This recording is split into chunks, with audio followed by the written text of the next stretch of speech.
jot na fa mais dama bëgg Maître Touré ñu yem un peu ci Mbacké. Commenter li fa xew tey d'abord le PASTEF dafa programme woon tenir foofu un meeting encore une fois je rappelle du woon marche. Meeting la ñu waxoon. Le préfet interdire ko d'abord sur les motivations du préfet pour interdire ce meeting là ba tax seen parti dem attaquer ko au niveau de la Cour suprême. waaw loolu moom balaa ma ciy ñëw damay naan dafa reelu lan moo tax waa Benno Bokk Yaakaar wala APR ñëwuñu débattre parce que li am c'est inédit dans l'histoire politique du Sénégal te dinaa ko expliquer. xam nga constitution bi encore ci laay tàmbalee balaa muy ñëw ci yeneen loi yi. aywa. article 8 boobu ma lay wax ci liberté civile et politique yi daf cee bokk liberté de réunion. liberté de réunion léegi ba ko constitution bi waxee alinéa bu mujj ci article boobu dafa naan ces droits et libertés sont exercés dans les conditions prévues par la loi léegi loi bi moo war a déterminer yan modalité dañ koy appliquer wi dafa amoon benn loi bu fi nekkoon en 74. mooy loi 74 13 boo xamante ne 24 juin 1974 la woon. loi boobu noonu ci code pénal la nekk boo demee ba léegi ci code pénal bi article 96 loi boobu la. code pénal lan mooy objet mooy déterminer lan nañuy tere ci réew mi muy infraction mooy incrimination d'abord. ensuite boo ko defee lan moo la ciy fekk muy pénalisation. loolu mooy loolu code pénal. boo demee ci article 96 boobu. li mu lay njëkk a wax mooy les réunions sur la voie publique sont interdites. est-ce que constitution mën na wax ne réunion liberté de réunion dañ ko consacré. ba pare article 96 ñëw naan la les réunions sur la voie publique sont interdites mooy dafa am une distinction entre les réunions publiques. et les réunions sur la voie publique. ok c'est différent. c'est différent. réunion sur la voie publique mooy. tali bii nit ñi war a jaar. nga ñëw baare ko loolu le principe c'est l'interdiction. maintenant article boobu moo lay wax nag exceptionnellement. mën nga demander autorisation autorité administrative yi. bu ñu la ko mayulee. article 97 mooy wax ne. bu fekkee da ngaa def fausse déclaration. c'est passible jusqu'à 1 an d'emprisonnement. article 98 ne la bu fekkee déclaré woo ko c'est passible jusqu'à 5 ans d'emprisonnement mooy participation à une manifestation non autorisée bi ñu doon toppee Sonko par exemple mars 2021. mais li nga xam ne mooy déterminer le régime des réunions publiques au Sénégal c'est la loi de 78 loi 7802. du 29 janvier 1978. moo déterminer d'abord les réunions de façon générale wax na la mooy réunion privée wax na la mooy réunion publique. loi boobu su ngeen demee ci article 4 mooy wax. le principe de la liberté des réunions. parce que loolu la constitution bi wax. mu ne la nag soo ko bëggee def liberté boobu signifié wu ne loo neex ngay def. demal nga déclarer ko autorité administrative compétente bi mooy gouverneur wala préfet wala sous-préfet. selon envergure département kii bi nu mu tuddati activité bi. par exemple ñun meeting départemental nañ doon def. moo tax ñu dem ci préfet. léegi nag loi boobu moo lay wax. ne principe bi c'est la liberté. loi boobu amul fenn yoon fu ñu wax ne. 3 signataires ñoo ko war a def. amul benn nit la. beneen bi mooy loi bi mu visé moom bu 74 bi. man je travaille avec le code pénal. parce que ministère bi ñoo ñu koy jox man en tant que fonctionnaire. je vous dis ici dernière version bu ma jot du code pénal nga xam ministère bi boo ma ko jox. octobre 2022 bii la. xam nga loolu matul 5 mois. gisuma ci article 96 bu loi 74 bu préfet visé. loi bi ñu préfet génneel foofu nekk visé noonu ouvrir les guillemets moo tax le président ne il a ouvert les guillemets pour ne pas dire la vérité. parce que gisuma ci sax 3 personnes yooyu ñuy wax ne ñoo ko war a def nekku ci sur la dernière version. au-delà de ça. même bu fekkoon dañoo retenir principe ne loi boobu mi ngi fi 3 personnes ñoo war def déclaration.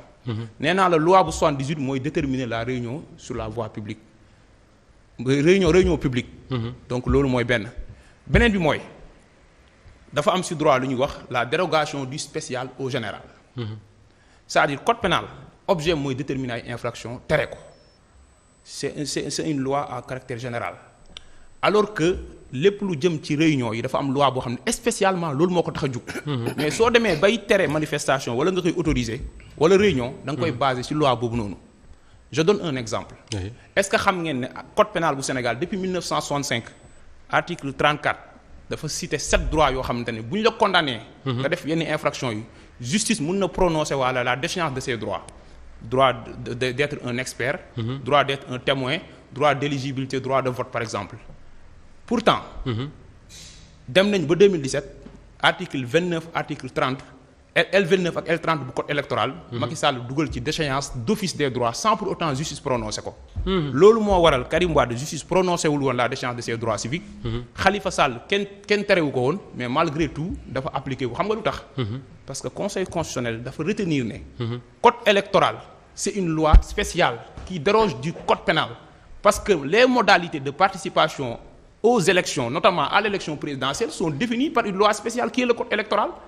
Qui va déroger du code pénal bi nga xam ne da doon wax ne il faut que justice prononce ko donc la loi de 74 qui a été abrogée parce que boo demee ci article 18 bu loi 78 daf lay naan sont abrogées toutes les dispositions légales contraires à la présente loi c'est ce qu'on appelle une abrogation tacite cité wuñu loi bi mais dañ ne lépp lu contraire dafa tacite ma dëggal li may wax cour suprême bi ngeen gis nga xam ne mooy juridiction bi gën a kawe c'est une cour suprême décision yi mu jël yëpp di annuler ay autorités administratives ay préfets wala ay sous-préfets yoo xam ne dañoo jëloon ay décisions d'interdiction moo xam octobre 2011 contre Alioune Tine moo xam juin 2016 moo xam juin 2018 moo xam mai 2019 à chaque fois loi bi muy viser c'est la loi de 78 mieux l'État du Sénégal su demee dans les organismes internationaux comme ONU suy wax sur les réunions publiques def ay contributions si loi de 78 bi lay basé wu c'est une première ñi gis un préfet bu interdire amul fenn fu mu ko basé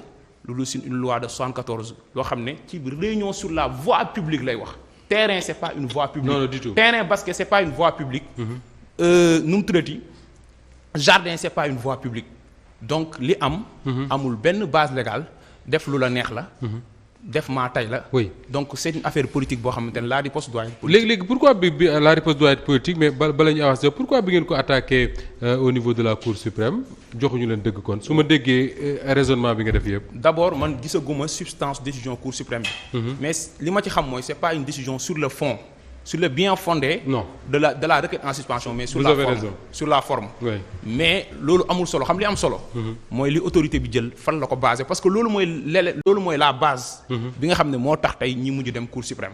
feneen fi may demee xam nga loolu li may wax yëpp c'est sur le plan juridique damay ñëw sur le plan politique tuuti rek. nga may ma ko rapidement allez-y may guddal mooy. yéen a ngi fàttaliku 2011 président Macky Sall bi muy dem Diourbel. ñu ne ay policiers ñëw ne du ngeen dem am nga leen droit def lii. président Macky Sall nee na nit ñi dañ leen fël jàll. oui moo ko wax. absolument n'est-ce pas. oui tey la moo xew il a même dit que te loolu mooy yoon. te loolu mooy yoon loolu la wax. te effectivement loolu mooy yoon. gis nga Sénégal dañu war a distinguer la campagne politique de la campagne électorale. c'est différent campagne électorale mooy présidentielle ak législative. dafa am période boo xam ne 3 semaines la ci nga am droit di occuper la voie publique sans pour autant nga dem di demander ay autorisation. bu dee élection locale la ñu ne la ñaari semaine mais campagne politique mooy lan. est-ce que xel nangu na parti politique yi ñu jox leen ay devoir. article 58 bu constitution bi dafa gàll seen loos ne ñoom am nañ droit opposé wu te ñoom dañoo war a participer à l'éducation citoyenne et dañoo war a participer à la pérennisation de la démocratie. est-ce que candidat yi wala parti politique yi waruñu def benn activité dañu war a bàyyi ba élection ñëw 3 semaines yooyu ñu campagne. ñu doog génn. il faut une campagne politique préalable. cette campagne politique préalable mënta ñàkk parce que bokkul ak campagne électorale parce que loolu mooy taaral démocratie. dama lay jox ay faits yu grave.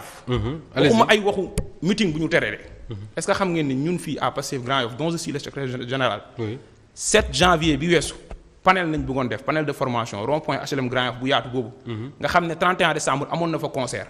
bu ngeen fa demoon suba wala gannaaw suba di ngeen fa fekk ngénte wala ngeen fekk fa céet wala ngeen fekk fa jàng wala ngeen fekk fa cant. duñ ko tere kenn am ñoo xam sax duñ demander autorisation. ñu ne ñu du ngeen ko def xam nga lan la préfet lan la sous-préfet wax. daf ne milieu bi adéquat wut ak type d'activité yi. alors que article 14 bu loi 70 bi ma lay wax dafay naan booy tere ñaar yii la. mooy menace de trouble à l'ordre public menace réelle de trouble à l'ordre public. deuxième bi insuffisance de moyens ou de force de l'ordre pour nga mën a. fexe ba menace boobu du am. ñaar yooyu préfet visé wu ko de yow ma foofu. le 14 janvier. oui Pastef Médina bëgg a def tee débat. tee débat comme ni nawetaan yi def tee débat yu ndaw yooyu. ñi indilaat leen les mêmes motifs. yamuñu foofu. Pastef Fann Point Amitié. demain waroon nañu am activité. ñu bëggoon ko defee terrain Amitié 2 nga xam ne ku xam Dakar. Abdou Karim Fofana chaque jour mu def activité. waa Fann Point Amitié nga xam ne bëriwuñu espace public. ñëpp foofu la ñuy dajaloowee ngénte céet leneen ak leneen. ñu ne leen mënoo leen ko fa def parce que da ngeen di déranger malade yi nekk hôpital Gaspard Camara. def nañ ñu ko Tivaouane. def nañ ñu ko Thiès. donc boo xoolee même suñu activité bu ñu mujjee am Pikine président Ousmane Sonko bi mu fa ñëwee daf ne. man dama demandé lan ngeen def sax bañ autoriser leen ko. oui ce qui se passe dans ce pays est inédit dans l'histoire politique du Sénégal. xamoon nañ nga ne damay manifester place de l'Obélisque ñu ne la tere nañ la ko. mais parti politique boo xamante ne ay militants am dañ leen di jàpp systématiquement di leen jiiñ ay terrorisme di leen jiiñ ay appel à l'insurrection yamuñu foofu bu ñu génnee pour installer cellule. ñu tere leen ko suñu bëggee def panel ñu tere leen ko suñu bëggee def tee débat ñu tere leen ko. Diourbel li fa xew génn pour lan def loo xam ne état bi ko waroon def sensibiliser sénégalais yi pour ñu accomplir seen devoir citoyen de vote. nga ñëw tere ko ñooñu gis nga fi ñu jëm nii. gatsa bu ñu koy wax du ay waxi caaxaande parce que nit ñi sës nañu xam nga tey man su ma doon jéggi autoroute. gis passerelle xam ne passerelle bi la ma yoon wax ma jaar man piéton. ma ñëw benn policier taxaw ne ma doo jaar ci passerelle bi te amul benn motif man fan laay jaar pour jéggi te ma war a jéggi. ci diggu autoroute bi laay jaar. parce que la loi n'a pas été respectée yoon bi ñu ma aménagé pour ma war a jaar su ma fa jaaree du ma am gain de cause. damay aw par d'autres moyens non conventionnels parce que cela s'impose à moi. ngañ dem parce que dama bëgg laaj sax mi ngi koy wax déjà ay décision la boo xam ne préfet bu Mbacké moo ko jël muy Amadou Diop waa Cour suprême ngeen demoon fa finalement ñoom ñu ne déclaré irrecevable comme yu ci bari yoo xam ne moom lañ fay yóbbu des fois mais est-ce que comme li waa pouvoir bi di wax des fois que ni dañoo défier même l'autorité parce que tey biñ ne manifestation warul am dañoo forcer dem ci manifestation boo xam ne c'était non autorisé. waaw mais xam nga autorité bi défier wuñ ko moom moo def lu dul yoon parce que li ma la wax ay texte de loi yu leer la mais bu fekkee ab autorité wàcc na ci suuf wàccee boppam courbé wu devant un régime comme ni ko président Ousmane Sonko waxee ibbi ay guillemets xam nga mën nga wax sax wax lu dul dëgg mu yem fa mais ubbi ay guillemets wax loolu loi bi lu mu waxul. mais loolu c'est souvent demande yi 3 personnes ñoo koy signé aussi. non en fait loolu c'est une coutume mais loolu loi bi exigé tu ko li ma la wax ku lu mu neex nga dem télécharger les lois yi may wax nii. ci net bi la nekk loi 78 sur les réunions publiques mais la moo tax ñaari loi di exister ndoor en même temps. bu fekkoon réunion sur la voie publique bu 74 ak réunion publique bu 78 ñoo yem lu tax ñaari loi yi di coexister donc xel nanguwul loolu. en réalité amul benn base légale bu mu def loolu nag doo ko def ci am réew. gis nga li ma wax sànq. liberté bii ñu am fii sànq. ñun ñi ñëpp toog di mën a am droit à l'information liberté de la presse nit ñi dañu koo xeex teegum ci parce que ay autorités dañuy jël ay décisions yoo xam ne amul légalité. nit ñi di ko accepter. D'accord alors.